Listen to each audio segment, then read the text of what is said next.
Hello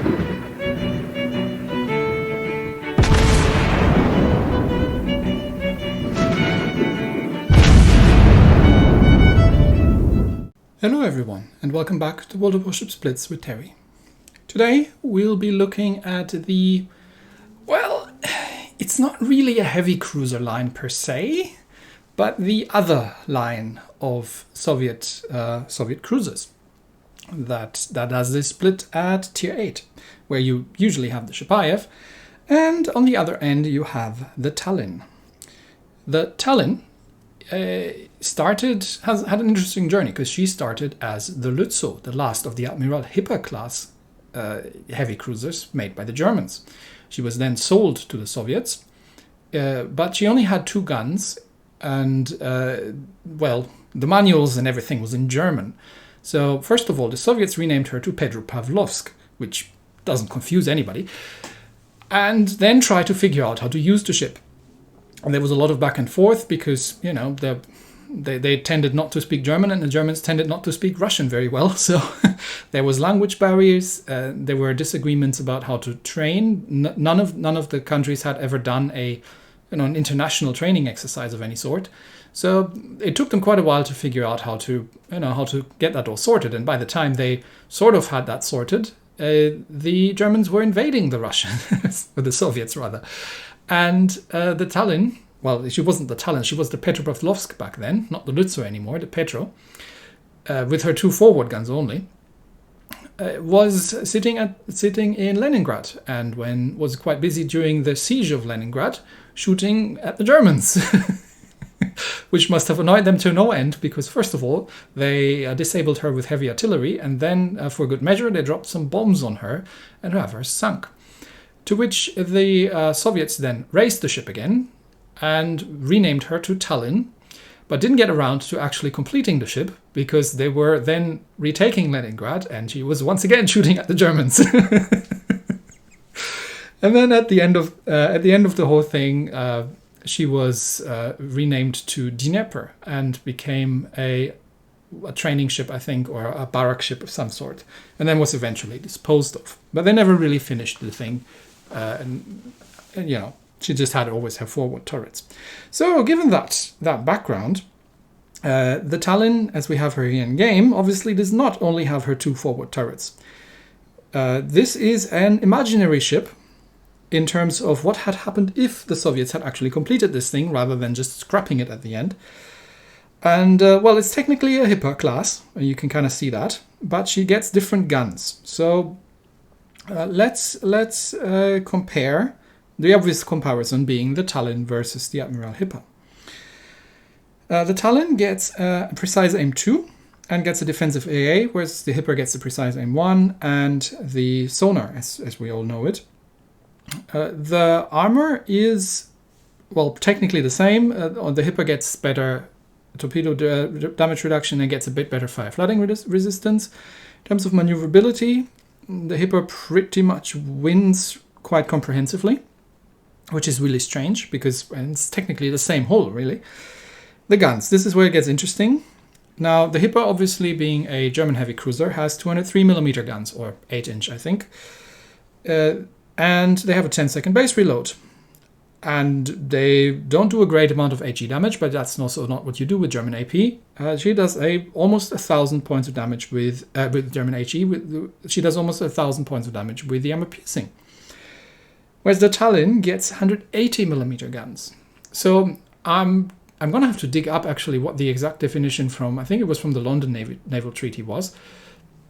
Definitely 150mm is the limit for, or 152mm was the limit for light cruisers. And I think everything above that was called technically a heavy cruiser, but I'm not 100% certain. Anyway, these are 180mm guns. They do have the ever so slight range advantage, but they have worse HE damage than the Germans, the same fire chance, and worse AP damage. Well, obviously it's a smaller caliber. And a 13-second base reload, which is something we've previously only seen on the Italians, really, or on Soviet battleships. In return, she gets quite a lot of them. So instead of the 8, she gets 12 guns all in all. And these being Soviet guns, the armor piercing does hit reasonably hard. And if you're in a destroyer and you get hit by a full broadside of this thing, that can hurt really, really badly. And they usually get very good firing arcs as well. Torpedo-wise, the Hipper obviously having 12 short-range torpedoes in case you need to emergency rush a battleship and take it out quickly. The Tallinn gets surprisingly a 6-kilometer range torpedo set, which usually I think the Soviets at this tier get 4.5 kilometer. I mean, it's not enough to stealth torp, but just be aware that this is more like what the premiums used to have, these slightly longer range torpedoes. Marginally higher range than the Hipper, and all in all, a longer reload and less of a strike because it's only two fives and not 4 threes. The Tallinn does get improved AA though, and with the AA skill, unfortunately, it's only a defensive AA1, so it gives 75%, but she's not a bad AA ship. It's definitely something that you can do, and probably also that's sort of the idea, that you are a long-range support cruiser precision firing thing. There are some problems with that concept though. Concealment-wise, she is way worse than the Hipper. With 9.7 kilometers, she's almost got battleship concealment. That is terrifying. So let's do a quick comparison between the Tallinn and the Shapi, the pre-existing light cruiser. Now the Chapayev also gets the defensive AA, and the Chapayev gets a radar, which makes the Chapayev a hell of a lot more dangerous to destroyers. The other thing that makes the Chapayev a hell of a lot more dangerous to destroyers is the fact that her guns reload in 7.8 seconds. And they're 150s instead of 180s, which means they do a little less damage, but they have the same fire chance. And it's the same number of them. Which means that the Tallinn is actually not a good HE spammer, because the 13-second base reload really, really hurts with the 6% fire chance. The AP is hitting harder, but it's 180mm AP. It doesn't quite hit as hard as like a German 203mm AP, and will struggle to penetrate battleships at range. Other than that, obviously the shorter range torps and much less armor on the Chapayev and less hit points. So the Tallinn is on the sturdier side. All right, let's have a quick look at the setup. So I actually have used, I think, the same setup that I'm using in my German ships, even though her maneuverability is distinctly worse than on the Hipper. I have the main battery mod 2 in here because you really, really need that reload. Every bit of reload you can get, really. I do have double steering, because the rudder shift is on the sluggish side, same as on the Chapayev, and you could go with propulsion mod if you wanted, or you could try an AA build, which might not be a terrible idea as well, if you're intending to play long range. The big problem I have with this thing is that, well, at long range, she's not really good against bigger targets because the guns just don't have the fire rate to do HE spam, and the AP isn't powerful enough to punch through most things at long range. I have put a level 8 commander in here with the underwater protection, the torpedo alert. You could get yourself another defensive AA if you want to do an AA support build and just really kind of stand back and shoot at targets of opportunity and do like DD screening. But the best DD screen really is an aggressive DD screen, and that's where like a light cruiser role comes in, which this thing isn't really. She also doesn't have any anti-DD utility like a radar or a sonar that you would get on the Chapayev or the Hipper. Artillery maintenance, I do have the air defense expert in because, kind of compromise. I did want another precise aim because she only gets 2, and you obviously want the marksman skill as well. And I would sort of recommend the extinguisher, because tier 8, lots of HE coming in, but you could use also adrenaline rush to get the reload down even a little bit further when it comes to that. So what do we do with this thing then? A heavy cruiser with worse guns than a German heavy cruiser, fewer torpedoes, and less utility all in all, but maybe like better at long range. That's kind of the summary of this thing. Before we go into a battle, let's have a very quick look at the elite bonus. You can get more range, or you can get reload. I did go with the reload. Also, the turret traverse is abysmal, so that wasn't a bad thing to go as well. And you can actually I was just there, and you can put a historical camo on if you're so inclined, which gives you hit points, range, large caliber AA range, and torpedo damage reduction. Yeah, okay. I'm not sure about the range because, well, you can use the HE obviously, but it is so dreadfully slow in the reload that spamming HE just doesn't really become an interesting proposition with the 6% fire chance as well. Yeah, you could, but that's what you get. Anyway, enough talk. Let's have a quick look at some gameplay. In the first battle, we find ourselves on Aurora, base capture. Bottom tier, there's a Friedrich der Große, double Bismarck, North Carolina, Cleveland, Mogami, and Lightning. So pretty good mix. We don't have any destroyers of ourselves, but we do have a Hipper and a Seattle, so there should be plenty of things to counter. So what do you do in a Tallinn in that sort of situation? Well, you obviously don't have the range to deal with, to stay back with the battleships. There's one destroyer, so there's not really a huge amount of destroyer cover that's going to be necessary. In my case, I'm spawning on the right side here, so I can just head over towards that little island there and just do some spotting and see if we can catch the Lightning off guard. But when it comes to firing at the enemy battleship line, I will have to switch back to the high explosive because the AP, 180mm AP at range, isn't really going to do a great amount of things. So we'll just position ourselves next to that island and see where the rest of my team is heading, really. But yeah, in a setup like this, it's going to be a bit of a slugging match, so I definitely want some cover. Now, you do have better armor than on things like the Chapayev, so you don't have to be super scared of getting into a fight, similar to what you have in the Admiral Hipper. But that doesn't mean that you can just sail out broadside in the open next to battleships, especially not something like the Friedrich der Große. So they will make very, very short work of you. So, yeah, we'll just stick ourselves next to that island and see if something gets spotted. Okay, we are spotted, so the Lightning is here. Because I can't see who's spotting me. Although it could be one of the cruisers with the dreadful concealment that I have. But there's the Mogami on the other side, so I'm going to shots out at that thing and just get the island between myself and the other stuff. So against cruisers, the armor piercing works really well. And yeah, thanks Mr. Vanguard for pushing me out of here. But we do have battleships to shoot at. I'm still reasonably certain that Lightning is somewhere here, but if I can't see him, I can't shoot at him. So we'll use the island and then try to set some fires. Now, the guns are nice and precise. The big problem here is the reload and the relatively low fire chance. I mean, you've seen I've got 11 out of 12 shots on target here on the broadsiding Bismarck of over 10 kilometers with the precise aiming up, who's now trying to return the favor. And there we got a fire going, so I'm going to try and slow down. To try and get another fire, but with a 13-second base reload, and I mean we've got this down to like 12 something, you can, and a 6% fire chance, even if you get 10 shots on target, it can often be quite a bit of a drag trying to get another fire set, because you might need 2 or 3 salvos, which means by the time that you get the second fire set, the damage control is off cooldown. Okay, but I have run out of things that I can actually shoot. My team's completely lemming trained to the right. I have no idea what these battleships are trying to achieve there. Are they trying to sail a long way around the island to snipe the carrier? There is no carrier, people. So I'm on my lonesome here in the capture circle, trying to, just be in a defensive position and get myself closer. Yep, there's the Mogami again.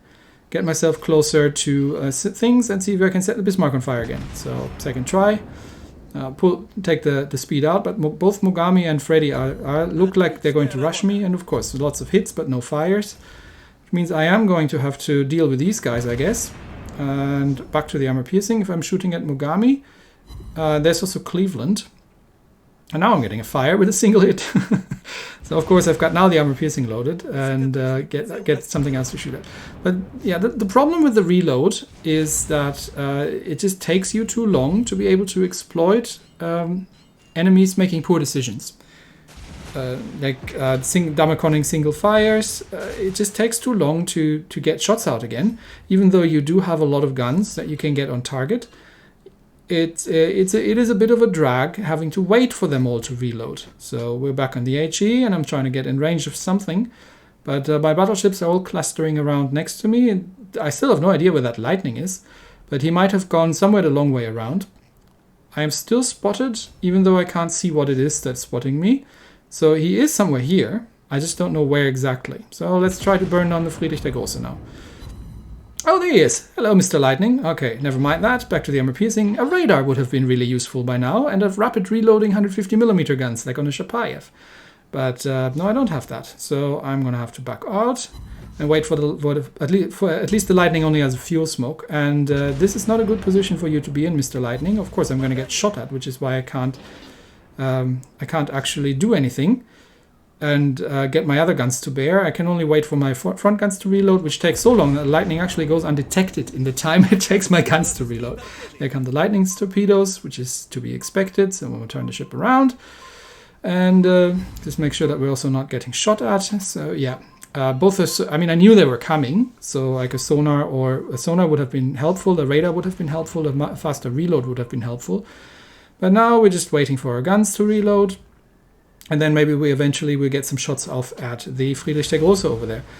And there is some return fire coming in from all kinds of people, and that hurt. I think that was the Bismarck, and that's the Lightning again, so back to the armor piercing. That's the other problem. If you need to switch your ammunition loadout, it takes 13 seconds.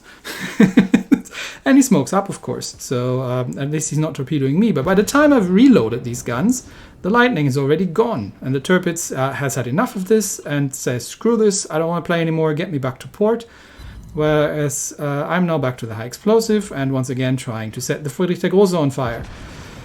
And there's the Lightning again, so that means I have to go back to the armor piercing. It is so frustrating to do this and to see that there's a destroyer right in front of my nose and not being able to do anything about it because these guns take forever to reload. So I'm gonna have to give broadside here, do a full turn, yep, and get punished for it by the Bismarck instantly. But I do need to kite away from the Lightning because while I can do a lot of damage to the Lightning and I can kill the Lightning absolutely if he keeps doing this sort of thing. My reload is too slow, such that I actually have to move away from them. Okay, some more fire coming in. I've got another Bismarck over there, so back to the high explosive again. But he's again at the edge of my range, so I'm out of range. So I need to turn the ship around, which means I'm once again giving broadside to all those battleships back there. And yes, the reload really hurts. Now, why does the reload not hurt me on Italian like on Italian cruisers? Italian cruisers have semi-armor piercing shells, and they do a crap load of damage. Now they can't set fires, but against something like destroyers, the sheer amount of damage you can do with the SAP on an Italian cruiser is compensating for the fact that you have this extremely long reload, and you tend to get lots of guns, which you get here as well. But you're in a Tier 8 cruiser with 12 guns. There is plenty of Tier 8 cruisers with 12 guns around that have almost half your reload, your base reload. So it is a really, really like a tough pill to swallow. And I don't see her bringing along a lot of utility that would compensate for this. Let's do a second one. Just a bit more... It's a bit more active than sitting around at long range, but that's kind of also what you sort of have to do, especially if there's a battleship line. And we are on the Atlantic, and we are top tier at this time, but there's a Mainz on our team, and now that's a good Tier 8 ship. But yeah, let's go through it quickly. Vladi, double Bismarck, Poltava, Cleveland, Duka, and a single destroyer with the Jervis. Yeah, Duka is also a good ship. And if we had more destroyers, it might have been more fun. But for this, it's actually not a terrible setup because I have one of our destroyers with us who can do some scouting, and I've got a battleship with us as well. So there's an Aka who's got good concealment and can go scout, and we can loop around the long way and see if we can get anything done here. Yeah, what was I saying about Italian cruisers? Yeah, Italian cruisers have semi-armor piercing, which, gives them a special sort of edge over especially destroyers, because it can do absolutely ridiculous amount of damage to destroyers. A Chapayev is going to do a lot more damage to a destroyer than this thing.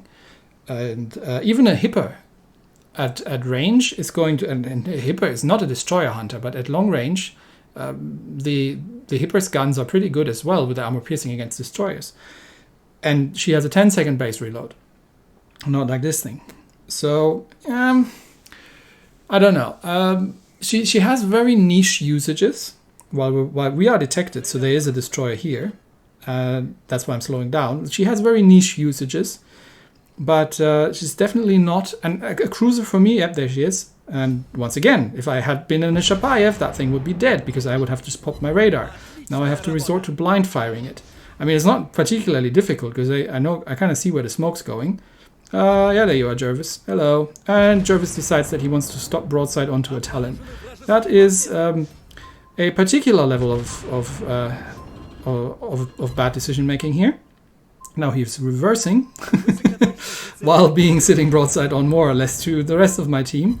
And once again, if I had been in a Chapayev, that thing would have been dead 20 seconds ago. But it looks like he's actually going to get away with this because it does take this long for my guns to reload. And I think, yeah, the island saves the Jervis. So, well, Jervis didn't get much done, and the Kagero probably can gun him down at this point. But at least that clears up this flank. But whatever is when it comes to Kagero clears him up. That's destroyer's gone. And yeah, now I can deal with the other things. Just getting ready to switch over to the high explosive. I don't want to waste this armor piercing salvo because it just takes so long to reload. The Poltava looks like he's shooting at me. Yep, he is. So armor piercing out, over to the high explosive. She is pretty well armored. So if you do need to rush, like the same like in a Hipper, you can do that. And at close range, these guns hurt. The problem is, once again, the reload, because it takes so long that oftentimes the opportunity when you see it is gone by the time you make it there. And the Poltava is not doing a whole lot to me. So, yeah, the reason I don't want to rush is because the Poltava isn't alone there. There's like a whole bunch of battleships out there. So I don't want to be rushing in here, especially not if they're seeing me coming. You're not that well armored. But it's time to move forward again, slowly, eventually, and play the long-range game. But taking out the Lightning early has been obviously giving my team a big opening here, and the destroyers at this point are just harassing everybody, which means that the battleships there are running away. It looks like the northern flank sort of might crumble because everybody's concentrating around here, but we should be able to push through that if we have to. So now we'll just stay at max range again, because if I poke up my nose out there, I'm going to give a perfect broadside to whatever battleship that is on the other side there. And there's a Cleveland. Okay, let's try shooting at the Cleveland and support the destroyers. Cleveland's getting targeted by battleships. I was a little bit early with my precise aim here because, once again, it's enormously long reload. I'm expecting him to turn left, so got shots out a little bit. And I think it seems he hasn't turned left. He's still giving broadside, so let's move forward again. Yeah, you sort of need to play the long-range game because that's where the precision really comes in and helps you. But or if you have island cover and you can get into brawls, you can do a decent amount of damage, but you don't quite have the torpedo hitting power of a Hipper, such that you can just rush a battleship and plonk shells into the citadel and then finish them off with torpedoes. Not quite working that well with this thing, because if you're rushing, you only get half your guns pointing forward, and 680mm guns with a 13-second reload pointing forward are not going to do a whole lot against the battleship, which means getting them down to the point of damage that you can finish them off with 5 torpedoes is going to be a lot more tricky and time-consuming than otherwise. But we got a fire on the Vladi. See if he's looking at us funny. No, he's not looking at us funny. So Kitamakons to fire. Let's try to burn him down. She's not a great HE spammer, and the dispersion when you don't have the precise aim up is not great either. So she does really rely on that kind of thing. But at this range, I probably want to switch over to the armor piercing.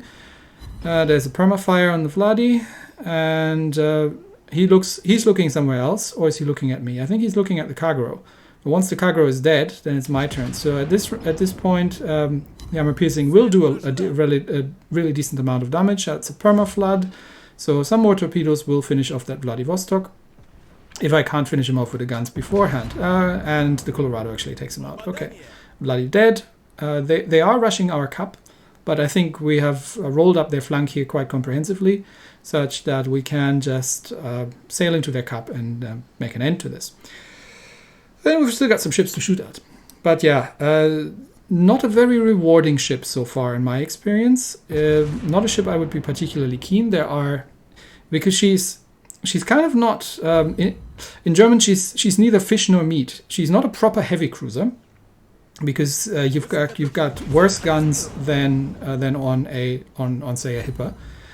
She's not a proper light cruiser either, because okay, that was a triple fire on the Bismarck. That was nice. Not a proper light cruiser either, because it is reasonably tricky to actually exploit the things like Damacons, no? Because it does take so long to reload that by the time you've actually reloaded, either their Damacon is already off cooldown, or you're not going to be setting another fire until 2 salvos later. But we are still getting to torpedo the Bismarck, which means that the YAAH takes him out, actually. And that is the end of that. And we still get some capture points out of the whole thing. But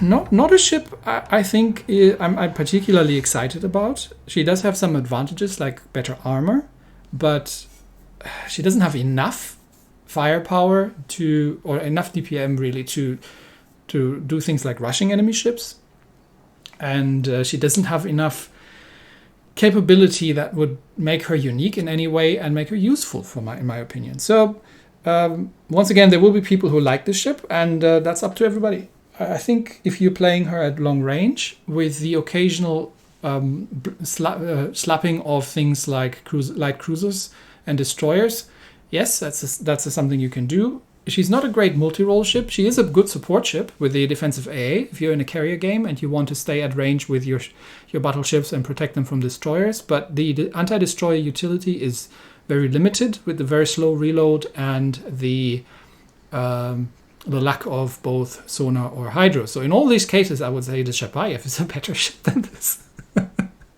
So yeah, that's the Tallinn. The more you know. Anyway, that's it for today. Thanks everybody, and I'll see you next time. Bye-bye.